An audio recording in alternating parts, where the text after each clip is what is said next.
Hello, my name is Kifog Victoria, and this video I felt inspired today to make it for the people out there who think that they have something dark inside of them, that there is something which is wrong with them, there is something which is not okay with them, or there is a darkness inside of them. I got a news for you.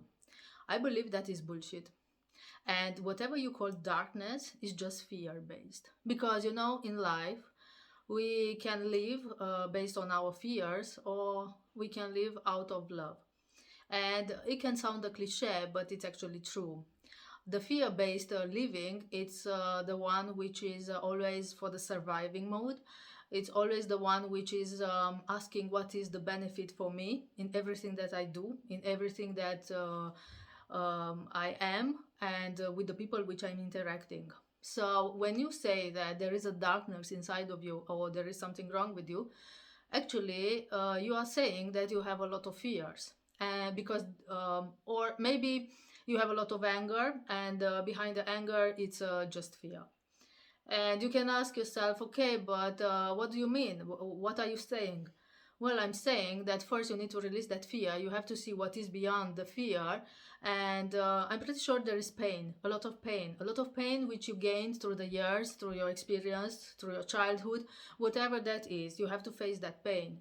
And many people, even spiritual people, they believe in darkness, and they become significant. They think they are special, they think they are unique. Every person is special and unique. And you don't have to be spiritual. If you like to believe, then it's fine. But you can be a traumatized person, okay? And if you don't take your pain out and look at her and speak with your pain and move beyond that, you will always end up in the same loop in which you believe things are happening to you and not for you. And I will give you an example. I just had a client the other days, a client and a friend, who said that there is something dark inside of him. He has a lot of anger stored in his nervous system, and it's based on his previous experience, especially with ladies. So I got news for you, if it's the case for you as well. Behind the anger is the fear, and behind that fear it's a suffering with wrong relationship, or the fear that you will not be loved by a woman, by a guy, depends which is your relationship type. And if you don't solve that, and if you don't understand it and integrate it, you will keep repeating the same experience, because you will attract from that fear people which will validate what you believe. So I would be careful with that, because in this way you don't empty the space, you don't create space to attract your partner which is fitting for you, because you will attract a partner which will be drawn by your trauma, by your insecurities, by your anger, by your fears. From a place of love, you would do completely something else. For example, from a place of love, you will establish healthy boundaries for yourself and for the others, based on your experience, based on whatever you believe in. I would say that boundaries are many types. For example, fixed boundaries. Fixed boundaries can be you will not accept a partner, for example, who is screaming at you or mistreating you or acting bad. Whatever bad can mean to you, like not reliable or liar or cheating you. Another healthy boundary that you can establish with your partners can be maybe the way you spend the money and the way you see your future goals together. And if you don't have a future goal together, then maybe it's better to end this relationship. A healthy boundary can be for yourself. You will not waste your time and resources, material resources, time, energy, and feelings on a person who don't appreciate you or don't see you. This is healthy boundaries and show that actually you love yourself, and also you have respect for the other person by showing your boundaries and showing your authentic self. Many people say that, yeah, boundaries can be also fear-based. How would you know? Well, you would know when how it's feeling in your body.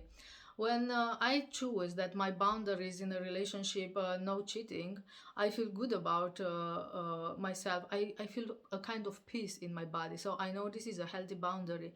For you can be something else. You choose. Each person has different experience, and they give different meaning to these experiences. And this is the maximum proof that you can do to show love to yourself and also to the other person in front of you. Because in this way, two things can happen. The other person will change anyway when you say to them your boundaries, and they will change. Either they will walk away because they will not interact with you on trauma based and attachment based, or either they will respond in a positive way and they will appreciate you, respect you more, and then your relationship will go to the next level. And then they will be open also to say their boundaries that maybe they didn't have the courage to say to you before. And in this way you can build a constructive relationship in which both parties can benefit and grow together. So I will invite you to think, what are your boundaries? And you can ask, okay, but how would I know it's a fear-based boundary or not? As I said, you check within yourself. You can write on a piece of paper your experiences, maybe the not happy experiences, and the lesson that you learn from it. If you didn't learn a lesson, or if you didn't understood the lesson, you are still fear-based and you are in a victim mode and you try to find other people guilty for your own experiences. If you find a lesson, good for you. I give you my example. I had a relationship which was ending after 7 years and a half, and this guy cheating. He was cheating me. He was a liar. He was not honest. So I promised to myself that in the future relationship, I will never accept a person who is cheating and who is a liar and who is wasting my time. I don't need to figure out in 7 years if this person is suitable or compatible with me. I can figure out this between 3 months and 6 months. So this is my new boundary. It can be also for you boundaries at job, boundaries with colleagues, boundaries with family.